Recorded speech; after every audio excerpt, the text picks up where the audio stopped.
आज के इस वीडियो में हम लोग क्लास 10th इतिहास के दूसरे अध्याय यानी कि समाजवाद एवं साम्यवाद का जितना भी वीवीआई लघु उत्तरीय प्रश्न है सारा का सारा हम लोग देखने वाले हैं।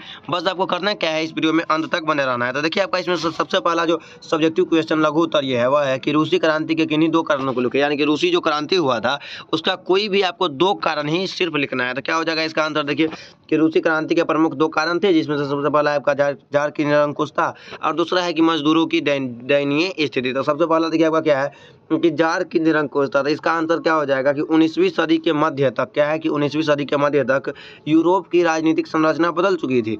राजाओं की शक्ति कम कर दी गई थी, परंतु रूस का जार अभी भी पूरी दुनिया में जी रहा था। राजा की दैवीय अधिकार में विश्वास करता था, वह अपनी शक्ति कम करने को तैयार नहीं था। दूसरा इसका क्या हो जाएगा कि मजदूरों की दयनीय स्थिति। देखिए क्या है कि रूसी क्रांति के पूर्व वहाँ के मजदूरों को अधिक समय तक काम करने के बावजूद उन्हें मजदूरी कम मिलती थी। मजदूरी इतनी कम मिलती थी कि जिससे वे अपने परिवार का भरण पोषण नहीं कर पाते थे। मालिकों द्वारा उनके साथ दुर्व्यवहार भी किया जाता था। तो यह हो गया आपका रूसी क्रांति का दो कारण। इसके बाद देखिए आपका दूसरा क्वेश्चन क्या है कि रूसीकरण की नीति क्रांति हेतु कहाँ तक उत्तरदायी था। देखिए इसका आंसर क्या हो जाएगा कि रूस में अनेक राष्ट्र के लोग रहते थे। स्लाव जाति के लोग की अधिकता थी। फिन, पोल, जर्मनी, यहूदी आदि जातियों की भी कमी नहीं थी। इनकी जाति तो अलग थी ही, ये अलग अलग भाषाओं का भी उपयोग करते थे।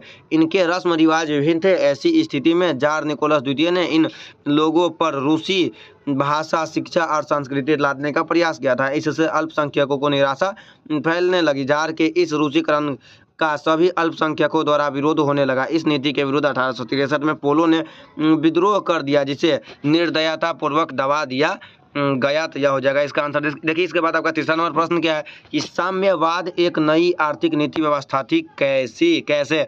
इसका आंसर देखिए क्या हो जाएगा कि 1917 ईस्वी की बोल्शेविक क्रांति के पूर्व विश्व में पूंजीवादी व्यवस्था का बोलबाला था, जिसमें उत्पादन के साधनों पर व्यक्तिगत अधिकार माना जाता था। लेकिन क्रांति के सफल होने के बाद रूस में साम्यवादी व्यवस्था कायम की गई। इस व्यवस्था के तहत उत्पादन के सभी साधनों पर राज्य का अधिकार कायम करना है। श्रमिकों को उनके श्रम के अनुसार श्रमिक दी जाती थी, इससे श्रमिक मन लगाकर काम करते थे और उत्पादन बढ़ाने का प्रयास करते थे। उत्पादन में सभी का भाग बराबर रहता। यही व्यवस्था समाजवाद एक नई आर्थिक व्यवस्था थी। यह केवल पढ़ने में आकर्षक है किंतु व्यवहारिक रूप देना कठिन है। यही कारण था कि रूस में व्यवस्था लगभग नाकाम रही थी। तो इस क्वेश्चन में आपको बताना भी यही था कि साम्यवाद एक नई आर्थिक नीति थी एवं सामाजिक व्यवस्था थी कैसे, ठीक है ना। तो इसका यह आंसर हो जाएगा। इसके बाद देखिए चौथा नंबर आपका प्रश्न क्या है कि नई आर्थिक नीति मार्क्सवादी सिद्धांतों के साथ समझौता था कैसे। इसका आंसर क्या हो जाएगा कि लेनिन ने क्रांति के सफल होते ही रूस में पूर्णतः मार्क्सवादी सिद्धांत के अनुसार आर्थिक व्यवस्था लागू कर दी, लेकिन जनता इसके लिए पहले से तैयार नहीं थी। ऐसा लगा कि उत्पादन गिरकर पहले के मुकाबले बहुत हद तक नीचे आ गया, बल्कि इतना तक हुआ कि अनाज सरकार को देने के बजाय किसान उसे जला देना बेहतर समझने लगे।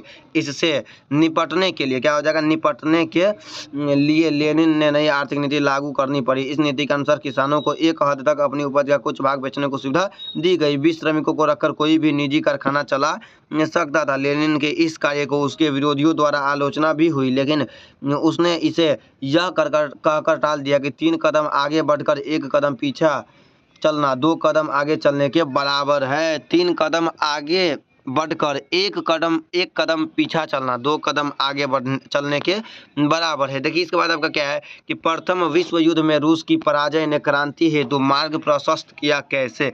इसका आंसर देखिए क्या हो जाएगा कि रूस में क्रांति का मार्ग प्रशस्त करने में केवल प्रथम विश्व युद्ध में पराजय ही नहीं थी, बल्कि कुछ अन्य कारण भी थे।